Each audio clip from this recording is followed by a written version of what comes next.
Welcome to another amazing episode of Raising Private Money. I'm Jay Conner, the Private Money Authority. This is the podcast where we normally talk about how to raise private money for your real estate deals, but we're going to take a little detour today and talk about a very, very hot topic, and that is LinkedIn. How you can use LinkedIn to actually grow your wealth, your connections, and make a lot of money, to tell you the truth. Well, my guest today, if you were actually to ask him what is his superpower, my best guess would be he'd be saying being resilient. He knows how to get back up after being knocked down. And I tell you, he has been through the ringer, as they say, on multiple occasions. He's experienced the high of highs by selling his very first business a few years ago for $1 million. And then shortly after that, becoming $1.5 million in liability debt only 6 years later. And so going through all that, he actually lost a house in the process of reinventing himself, if you will. And then to, as they say, clean the slate, he had really no other choice but to finalize a personal bankruptcy back in 2016. So here's the thing about my guest. He never saw any of these experiences as setbacks. Instead, he saw them and looked at them as the foundations of his comeback story. Well, what's his comeback story? Well, it's got a lot to do with LinkedIn. LinkedIn became his outlet for moving himself and his business forward because he was seeking and looking for three things. He was looking for connection, he was looking for community, and he was looking for impact. And as it's turned out, he found all three with LinkedIn, and his life and business have never been the same since. And with his very strategic approach and systematic ways of using LinkedIn, when you do it his way, your life and business will never be the same as well. Well, he is passionate about showing people how to grow their wealth through the means of LinkedIn. And some of his accomplishments: he's an award-winning online marketer. He's a 3 times best-selling author, top podcaster. I was on his podcast very, very recently. He's a speaker as well. He is the go-to specialist when it comes to converting traffic, establishing connections, creating income, and building personal brands on LinkedIn. You see, he has helped thousands experience explosive business and monetary growth. In just a moment, you're going to meet my very, very special guest, Mr. Scott Aaron, right after this. If you're a real estate investor and are wondering how to raise and leverage private money to make more profit on every deal, then you're in the right place. On Raising Private Money, we'll speak with new and seasoned investors to dissect their deals and extract the best tips and strategies to help you get the money, because the money comes first. Now here's your host, Jay Conner. Well, hello there, Scott. Welcome to the show. Hey, Jay. With that intro, I better deliver today, because that was those seem like some big shoes that I need to fill, but I'm going to do my best to do so. Well, I know you can fill them, because I was on your podcast not long ago, and I was really enjoyed being on there. And it was because of that I said, Scott, I got to get you on Raising Private Money. Even though we're not going to talk much about private money, I know your topic is very interesting, very intriguing. You hear people out there talk about using LinkedIn, but you just don't really, or I don't really talk to that many people that have really, got the kind of experience and the success. And, when I said there at the beginning, being resilient, I would probably say that is probably one of the top traits or character traits that someone needs to be an entrepreneur, period. Not just in real estate investing, but really being any kind of entrepreneur, because you are going to be, kicked around, and you're going to fall down. So first, I want to speak to your mindset. How is it? What advice can you give on sharing with the audience? How do you have the mindset to keep that positive outlook, and when tough times come along, and how do you keep yourself from just going over in the corner and taking a box of tissues and sitting in a puddle? Well, the I've done that. I've definitely taken that box of tissues into a corner because sometimes you get knocked down. And I think for me, resiliency is something that's in my DNA. It's something that I experienced at a very young age, and a lot of the things that I went through, I don't wish them upon people, but I think every single person goes through life and will have to face adversities. And it's from those adversities, no matter how big or how small, it's about the comeback story. Um, I always tell people that any successful person that you follow, that you're engaged with, that you really look up to, I can guarantee you every single one of those people has had pitfalls in their life. They've had obstacles they've had to overcome. They've had U-turns and divots on the fairway, so to speak, that they've had to work through. That's just the way that life is. You know, Darren Hardy, who's one of my favorite authors, he's most famous for the book The Compound Effect, but one of his other best books is called The Entrepreneur Roller Coaster. And he talks about that that's what entrepreneurship is. It's a roller coaster ride. When you get to that amusement park and you're waiting in line for that roller coaster and it's your turn, what's the first thing that you do when you sit down? You grab that safety harness and you pull it all the way down and lock it in, because there's going to be twists, there's going to be turns, you're going to be shot out of a cannon, you're going to be coming to a screeching halt. You may even go backwards or flipped upside down. And for me, where resiliency really came into place for me, I've been an entrepreneur my entire life. So I jokingly tell people I've been psychologically unemployable since day one. I started in the fitness industry back in 1998, beginning of 1999, through, I would say, a not so pleasant family issue. My father, also a seasoned entrepreneur, still is to this day, made some bad business decisions, and actually it landed him in federal prison for 2.5 years. And this is when I was a sophomore in college. I was 19 years old. My dad still is a big fitness buff. And in the 6 months between being convicted and obviously getting sentenced, he had to leave something to the family, namely myself, my mother, and my sister, as a means of revenue and income so we could survive. But unbeknownst to me, this fitness club that he took over and bought was going to be turned over to me when he went away 6 months later. Now, when that situation arose, I was handed the keys as a teenager. And my dad said, "You're the man of the house now. You got to take the baton and you got to run with it." I didn't see that as being dealt a bad hand. I just saw it as what it was. My dad's in federal prison. I need to support my mom and my sister.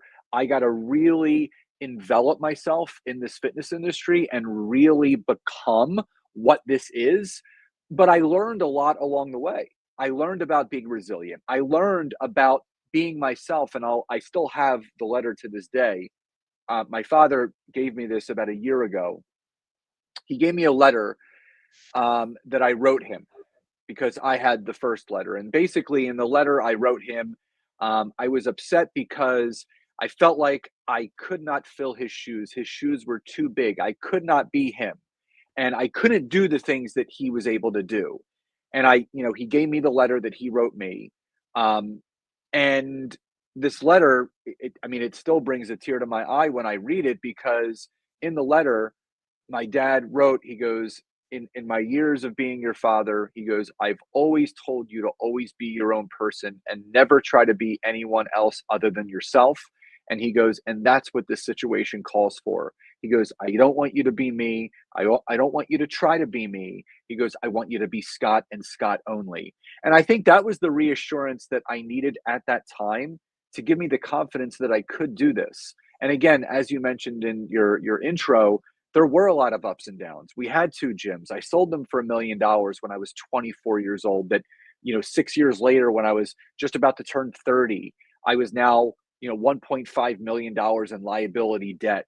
My father and I, we had a falling out. It led to that. That was the culmination. We didn't talk for nearly a year and a half when I asked him to leave the gym so I can take it over myself. And to your point, Jay, yeah, I had to file for personal bankruptcy just about 9 years ago. But I remember walking down the hallway with my business attorney, and thank God LinkedIn came into my life when it did in 2013, because I had a growing coaching and consulting practice outside of the gym. And I'll never forget, I was standing in the Philadelphia courthouse. The paperwork was signed. Basically, I got the stamp of approval that I was approved for the personal bankruptcy.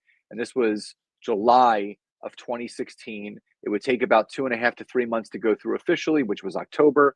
And I'm walking down this long hallway, and my attorney puts his arm around me and he says, "Now you can go live your life." And it was such a freeing moment for me, because not only was I living in this shadow of my father's dream was the fitness industry, but I was living in the shadow of all of the things that followed him that were ended up on my shoulders because of this.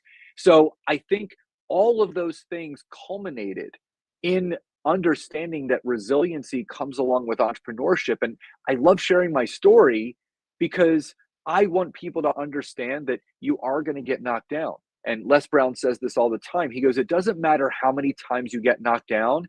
He said, "If you can look up, you can get up." And no matter how many times I've been knocked down, I've been able to see the blue sky above me, which has given me the permission to stand back up and keep moving forward. As you are sharing your story there, Scott, I'm reminded of the quote, "Success is a horrible teacher." Success is a horrible teacher. We learn those important lessons in the low of lows, if you will. So, yes, you've been resilient, that's in your DNA. But when you are, really going through some of these difficulties, what are some of the big takeaways and lessons learned that, you really got out of those experiences? Well, I would say the big thing is having a positive outlook. So I've always been a glass half full type of person. But the other thing that I would say is that I live in the solution, but I don't live in the problem. And what I found was, if I chose the route of living in the problem, I would be drowning in my sorrows, and I would be keeping the car in neutral, and I wouldn't be able to move forward. But if I focused on this concept of, all right, this is what's going on, here's the problem, there's got to be a solution for it. And Jay, there is.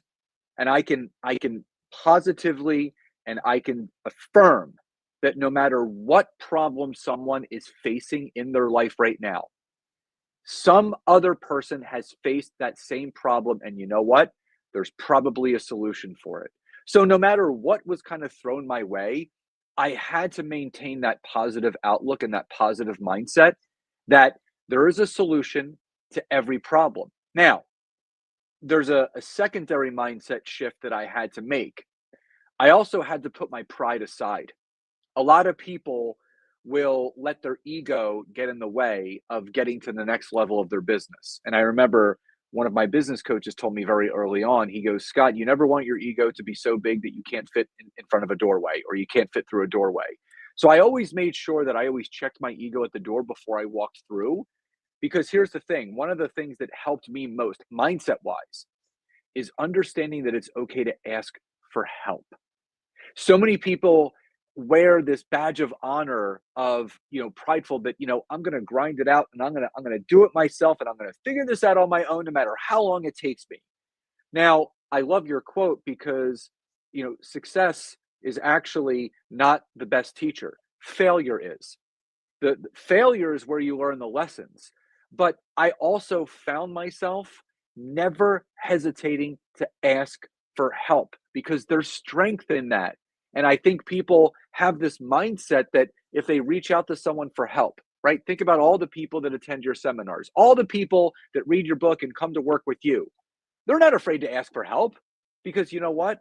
They're seeing Jay as the successful person that he is, and the business that he's running. You know what? Why am I going to spend all these hours, days, weeks, months, years trying to figure it out and continue to fail and not fail quick enough, when you know what? I can trim the fat, and I can reach out for some help, and I can find exactly what needs to get done. So for me, it was having that mindset shift of understanding that there was a solution to every single problem that I was having, and never being afraid to reach out for help.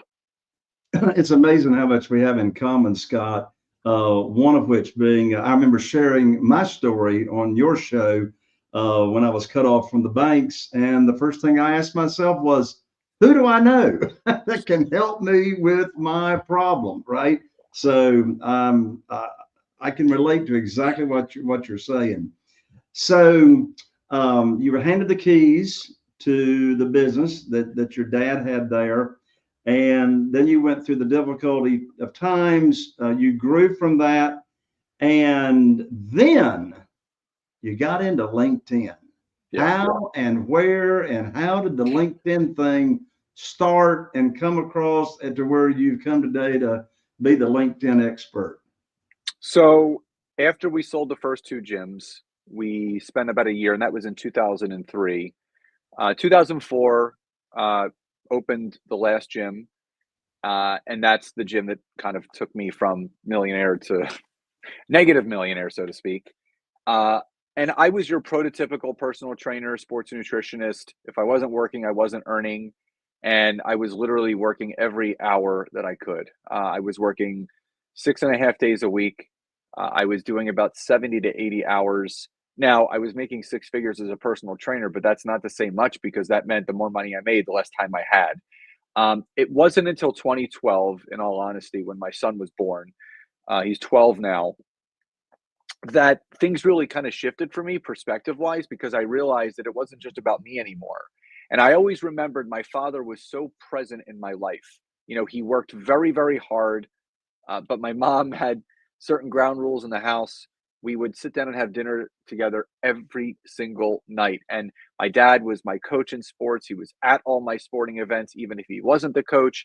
And I wanted to be that for my son. I wanted to learn and take that and then obviously be that for my son.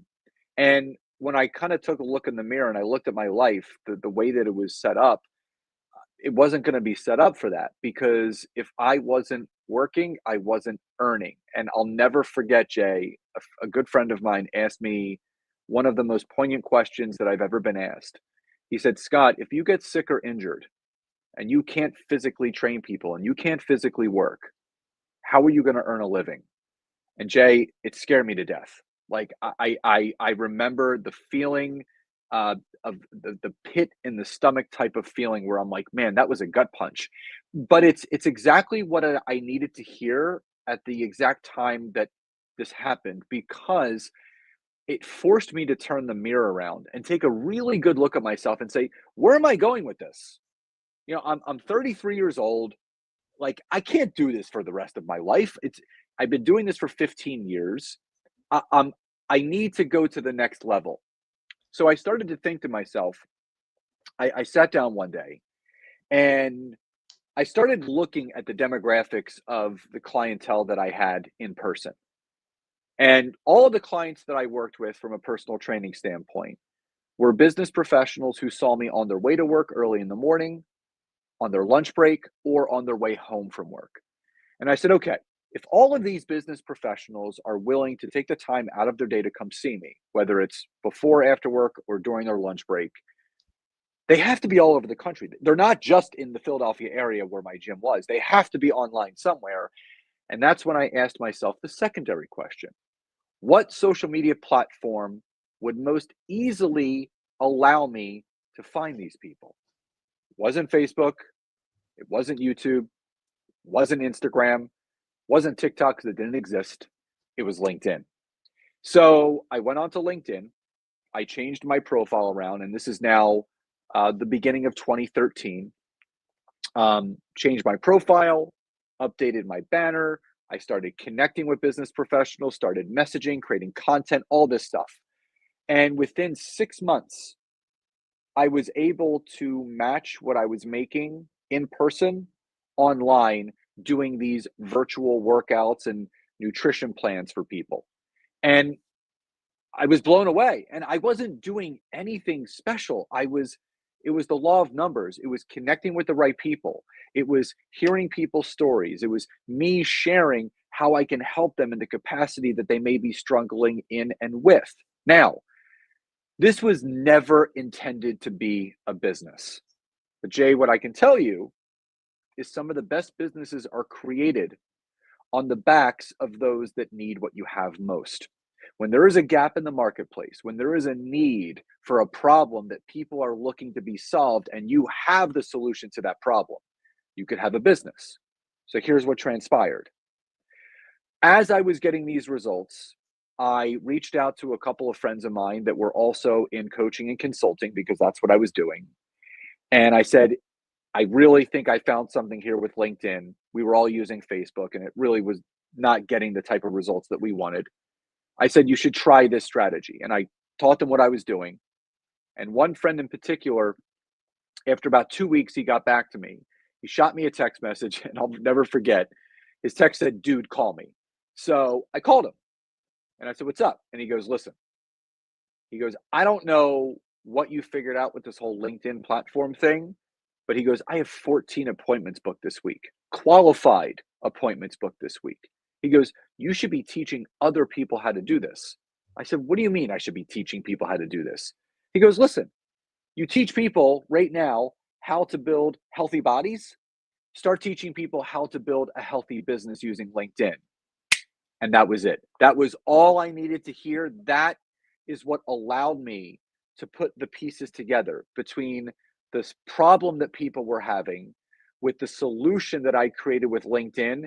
And that was the birthplace of not only how I was leveraging LinkedIn, but basically the company that I was able to start. And obviously now my wife and I run 3 companies together, all leveraged around in some capacity, some way, shape, or form, how to leverage LinkedIn to grow their business, their brand, and obviously their bank accounts. Now, you mentioned a moment ago that when you were there at the fitness center, you're working 70, 80 hours a week, 6.5 days a week. What's your work day, work week look like now compared and contrasted to that? It's a great question. So my wife and I are very blessed. We've worked very hard to get to where we're at right now. And over the past 7 years now of growing our companies, we're now working 3 days a week. We work Mondays, Tuesdays, and Thursdays. Wednesday and Fridays are our flex days. It could be for just podcasting or just general appointments. It could be just us going out to lunch. And the days that we do work, we work from 11 to 4. So we work about 15 hours a week. We have a COO now. We have a CMO. We're in talks of bringing a CEO to help with one of our businesses. And we have 7 other team members that we now have on our team. So it's been slow and steady. It's that whole tortoise and the hare. We treat our business like a 401k or an IRA. It's the compounded effect. And that's why we wrote our book, The Feel Good Business Model, which was our newest release back in February of last year, because we want to share with people the things and the actions that we took to create the business that we have, because we want people to have a business that they love, a life that they love, and that work-life integration that they deserve. Which, by the way, I want to let everybody know I ordered your book since being on your podcast, The Feel Good Business Model, Feel Good.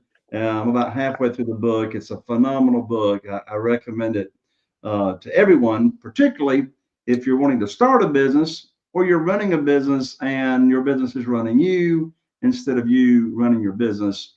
I highly recommend the Feel Good book. So how can people learn about your LinkedIn strategies? And you got to tease us with just one tip. Maybe that tip is by sharing one of the most common mistakes that people that are trying to leverage LinkedIn, how they screw it up. Yeah. So I'll say, I have, my website, people can find me at scottaaron.net. Also going to my LinkedIn profile. You can find me on LinkedIn. It's the easiest place to find me. And on my LinkedIn profile, you can actually take a free assessment. It's called the LinkedIn Scorecard Assessment. You just click on it and you can take it. It takes about 2 minutes. But here's what I'll say. I want to give you a place to start, but also talk about the things that you shouldn't do.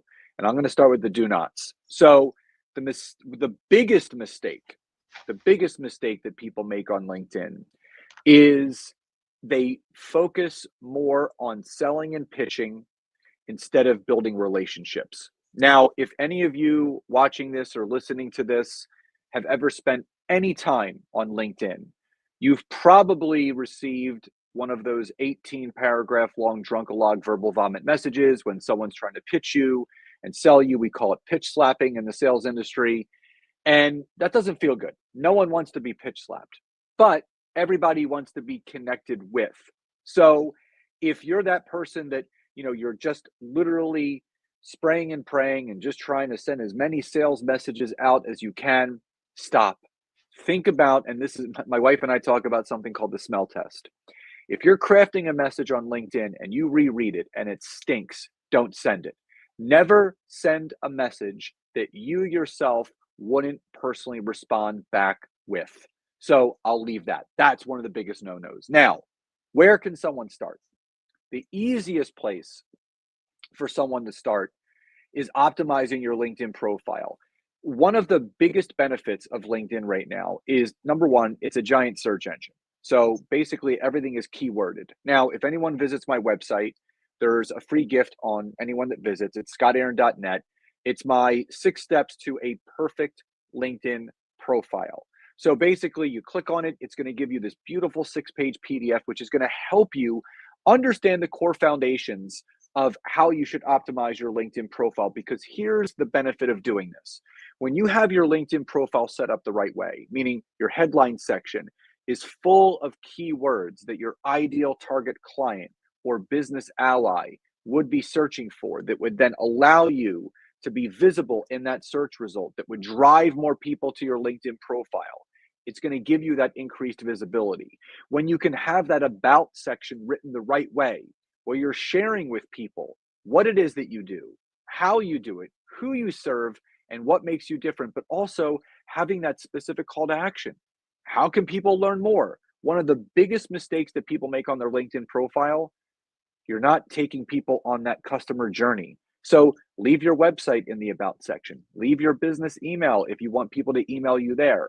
But more importantly than all of that, make sure that you think about what are those keywords that people are going to be searching for. And not only do you want to put them in the headline section, you want to flutter them all throughout your LinkedIn profile, in the about section, in your experience section.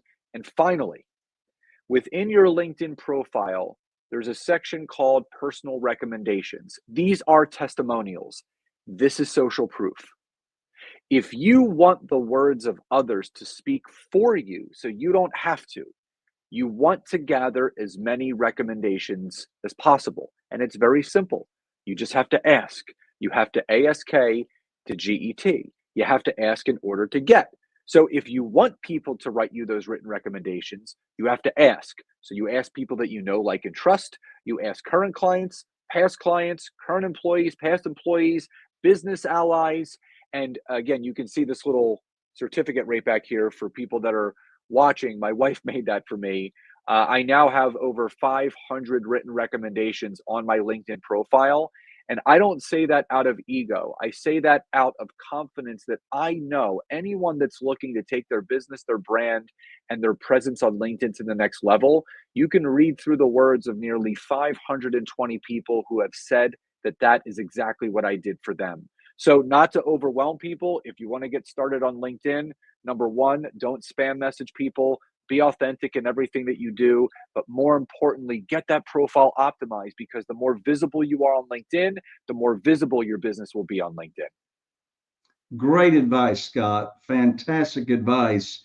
And just one more time, let's share with everyone how they can connect with you. That's on your website, Scott Aaron. That's with 2 T's, I think, SCOTT. Yep. And 2 A's, AARON.net. That's a .net, not a .com. And also on your LinkedIn profile as well. Yes. Scott, thank you so much for taking the time to share your story. Thank you so much for being transparent with your story and for sharing your experience with my amazing audience. Jay, thank you. Honor and a privilege, and just obviously grateful to be here today and share my story with your audience. And hopefully it impacts one person to not give up on their dream and to continue moving forward and to be resilient. So thank you again. You got it. God bless you. There you have it. Another amazing episode of Raising Private Money. I'm Jay Conner, the Private Money Authority, wishing you all the best. And so that we can continue to have more amazing guests like Scott Aaron, We really appreciate you liking, sharing, subscribing. If you happen to be watching on YouTube, click that bell so you don't miss out on upcoming episodes. And most importantly, really appreciate the 5-star ratings and reviews. I look forward to seeing you right here on the next episode of Raising Private Money. Are you feeling inspired by the knowledge you gained in this episode?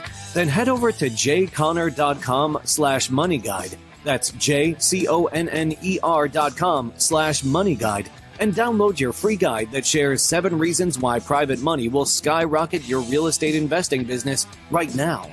Again, that's jconner.com/moneyguide to get your free guide. We'll see you next time on Raising Private Money with Jay Conner.